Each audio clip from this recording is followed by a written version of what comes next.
The Christological controversies came to a head at the First Council of Nicaea, 325 AD, at which the Church defined the persons of the Godhead and their relationship with one another.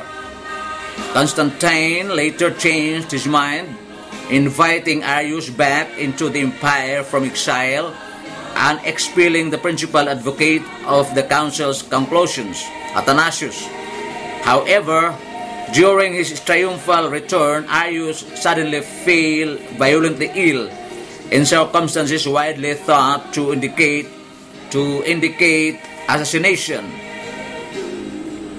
The decisions made at Nicaea were eventually ratified at the First Council of Constantinople, 381 AD. After several decades of ongoing controversy, during which the work of Athanasius and the Cappadocian Fathers were influential, the language used was that the one God exists in three persons, Father, Son, and Holy Spirit. In particular, it was affirmed that the Son was homoousios, or that is, of one substance with the Father.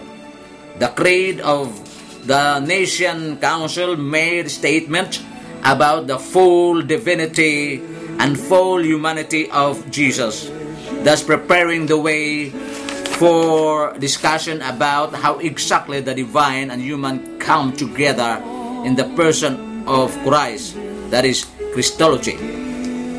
The Council of Nicaea insisted that Jesus was fully divine and also human.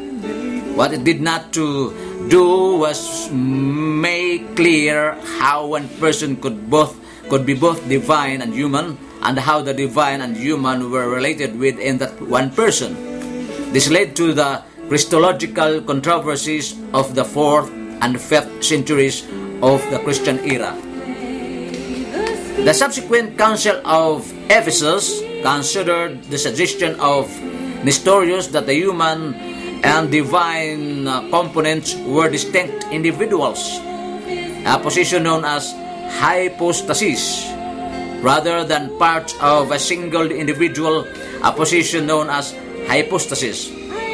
This second debate over one iota took place in controversial circumstances. Nestorius' enemies arrived first and held the council without his supporters.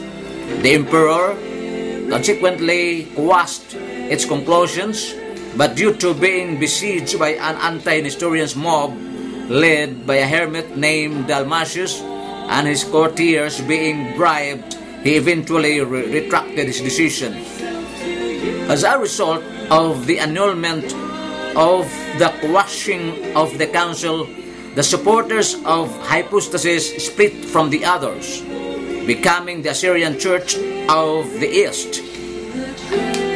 However, the most important event in these controversies was the Council of Chalcedon, held in 451 AD. The council promulgated a Christological doctrine known as the hypostatic union.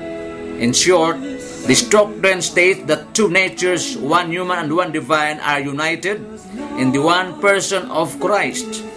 The council further taught that each of these natures, the human and the divine, was distinct and complete.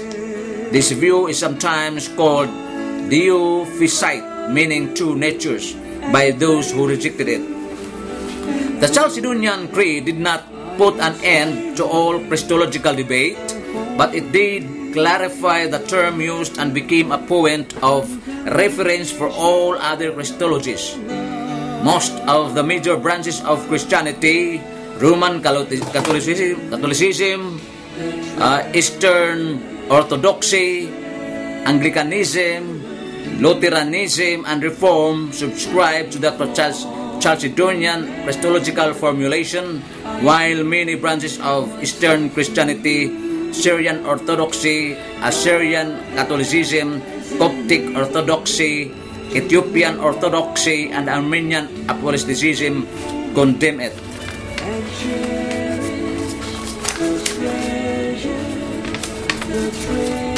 Jesus Christ is worshipped as God. There is probably no sin more condemned in the Bible than that of idolatry. The Bible teaches that we are to worship God alone. Why? Because only God is worthy to be worshipped. God's law says, "Thou shalt have none other gods before me. Thou shalt not bow down thyself unto them, nor serve them." Deuteronomy 5:7-9. When tempted by Satan, Christ said, "Get thee behind me, Satan, for it is written, Thou shalt worship the Lord thy God, and him only shalt thou serve." Luke 4:8. When the Apostle John fell in worship before one of God's mighty angels, the angel rebuked him and told him to worship God. "And I, John, saw these things and heard them, and when I had heard and seen, I fell down to worship before the feet of the angel which showed me these things. Then said he unto me, See thou do it not, for I am thy fellow servant, and of thy brethren the prophets, and of them which keep the sayings of this book worship God." Revelation 22, 8-11, 8-9. When Cornelius the centurion fell in worship before the Apostle Peter, Peter clearly rejected the offer of worship. And as Peter was coming in, Cornelius met him and fell down at his feet and worshipped him. But Peter took him up, saying, "Stand up, I myself also am a man." Acts 10:25-26. The contrast with the Lord Jesus Christ is startling from his birth. Matthew 1:2. To his ascension, Luke 24:51-52. Christ is openly and continuously worshipped by his disciples. Did Jesus reject this worship as Peter and the angel did? No. Jesus openly accepted and even commended such activity. What could this mean except that the same person who is known to history as Jesus of Nazareth existed before he became man from all eternity as infinite, eternal, and unchangeable God? Now, allow me to open biblical passages declaring the truth. Jesus accepted worship. Matthew 1:1-2. Now when Jesus was born in Bethlehem of Judea in the days of Herod the king, behold, there came wise men from the east to Jerusalem, saying, Where is he that is born King of the Jews? For we have seen his star in the east and are come to worship him. Matthew 2:10-11. When they saw the star, they rejoiced with exceeding great joy. And when they were come into the house, they saw the young child with Mary his mother, and fell down and worshipped him. Matthew 8:2. And behold, there came a leper, and worshipped him, saying, Lord, if thou wilt, thou canst make me clean. Matthew 9:18.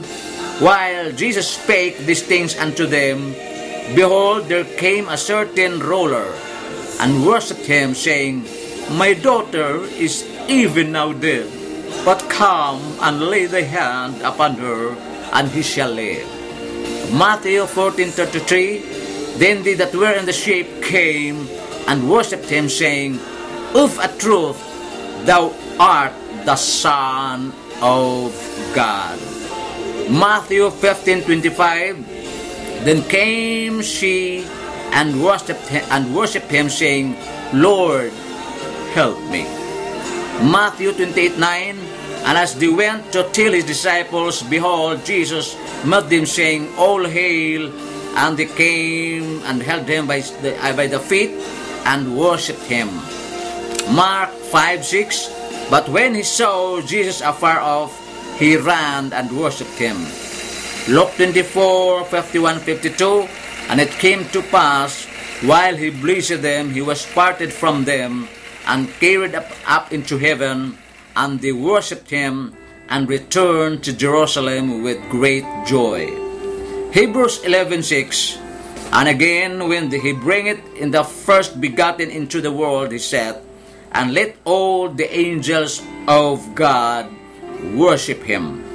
Revelation 5:8-14, and when he had taken the book, the 4 beasts and 24 elders fell down before the Lamb, having every one of them harps and golden vials full of odors, which are the prayers of saints. And they sang a new song, saying, Thou art worthy to take book, and to open the seals thereof. And every creature which is in heaven, and on the earth, and under the earth, and such as are in the sea, and all that are in them, heard I saying, Blessing and honor and glory and power be unto him that sitteth upon the throne, and unto the Lamb forever and ever.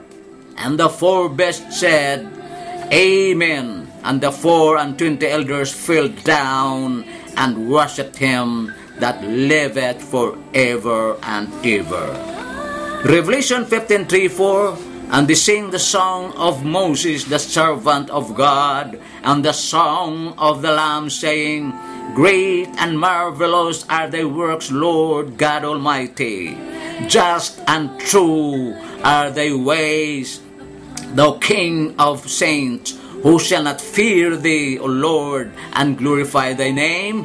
For thou only art holy. For all nations shall come and worship before thee, for thy judgments are made manifest.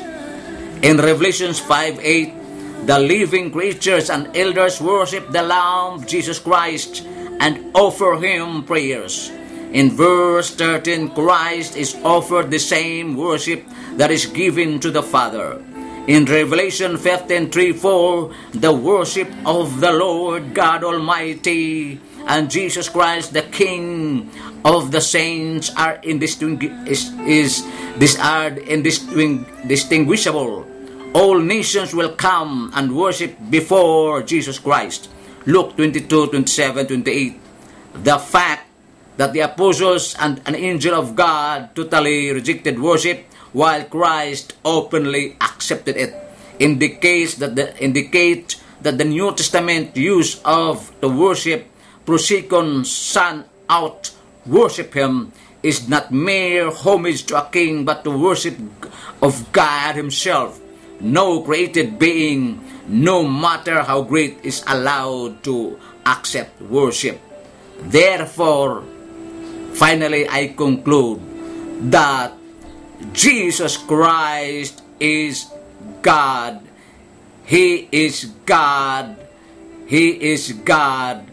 Jesus is God forever and ever and ever and ever. In the name of the Father, the Son, and the Holy Spirit. Amen.